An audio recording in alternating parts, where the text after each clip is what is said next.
حدیث پاک سنیں گے آپ کی طبیعت بڑی ٹھنڈی ہوگی۔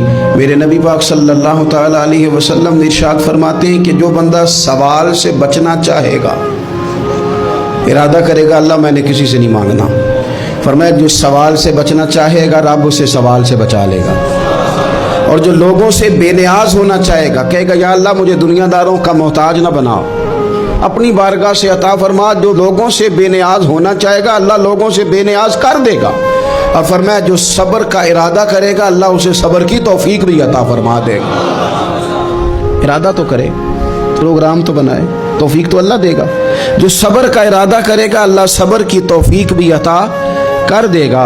اور حضور صلی اللہ تعالیٰ علیہ وسلم فرمانے لگے یاد رکھو کسی بندے کو جو بہترین تحفہ دیا گیا ہے نا، اگر کسی کو کوئی بہترین عطیہ ملا ہے تو پھر اللہ تعالیٰ نے اسے صبر عطا فرمایا ہے۔ یہ بہترین تحفہ ہے، اس سے زندگی سنور جاتی ہے، اس سے انسان باوقار اور مطمئن ہو جاتا ہے، اس سے اس کے شب و روز آسانی سے بیتتے ہیں، وہ دنیا کی پگڈنڈیوں سے آسانی سے گزر کے اللہ کی بارگاہ عالی مرتبت میں سرخرو ہو کر حاضر ہو جاتا ہے۔ لیکن اگر بے حوصلہ ہو، صبر نہ ہو، پھر نقصان روز بروز بڑھتا ہے۔ اور پھر میرے رسول پاک صلی اللہ تعالیٰ علیہ وسلم ارشاد فرماتے ہیں کہ اصل بات یہ ہے کہ اللہ تعالیٰ نہ کسی بندے کا درجہ بلند کرنے کا ارادہ فرماتا ہے، لیکن اس کے اعمال اس طرح کے نہیں ہوتے کہ اس کا درجہ بلند کیا جائے۔ اب رب کیا کرتا ہے، اللہ تعالیٰ اس کو مال کی، جان کی، اولاد کی کسی مشکل میں ڈال دیتا ہے، اس مصیبت پر وہ بندہ صبر کرتا ہے تو اللہ تعالیٰ اس کا درجہ بلند فرما دیتا ہے۔ اعمال اس قابل نہیں تھے کہ درجات بلند ہوں، وہ اعمال کی بنیاد پر نہیں کر سکتا تھا تو اللہ نے کسی مشکل میں ڈال کے نہ اپنے فضل سے درجہ بلند کر دیا۔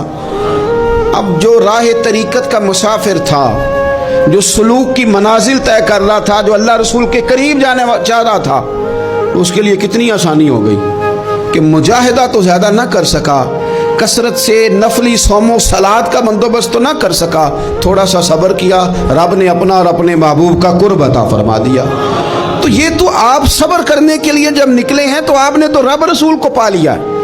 یہ صبر تو وہ والا سفر ہے جس کی جو منزل ہے وہ اللہ رسول کا قرب ہے۔ ہم لوگ تھوڑی تھوڑی باتوں میں حوصلہ ہار جاتے ہیں، صبر چھوڑ جاتے ہیں، پریشانی بڑھ جاتی ہے، پتہ نہیں ایسے محسوس ہوتا ہے کہ جیسے یہی بندہ دنیا کا سب سے دکھی بندہ ہے۔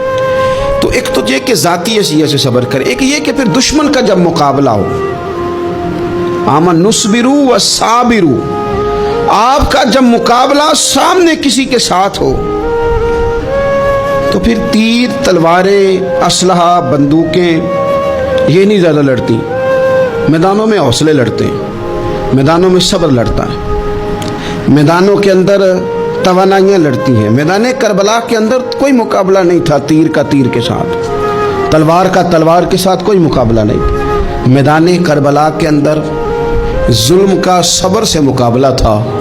فتح کے ڈنکے یزید نے بجائے تھے، جشن ابن زیاد نے منایا تھا، لیکن قیامت تک اللہ نے جو فتح عطا فرمائی ہے تو وہ حسین ابن علی کے صبر کو عطا فرمائی ہے، سیدنا امام علی مقام کے صبر کو ملی۔ عزیز بھائی، صبر ہی ہمیشہ فاتح ہوتا ہے، صبر ہی جیتا کرتا ہے، صبر ہی کامیابیاں دیتا ہے، نتیجے صبر کے نکلتے ہیں، صبر کے، حوصلے کے نتیجے ہوتے ہیں۔ ہماری جلد بازی ہمیں شکست خوردہ کر دے گی، ہمارا حوصلہ نہ ہونا ہمیں ہرا دے گا، ہم کمزور پڑ جائیں گے اگر ہم بے حوصلہ ہو جائیں گے۔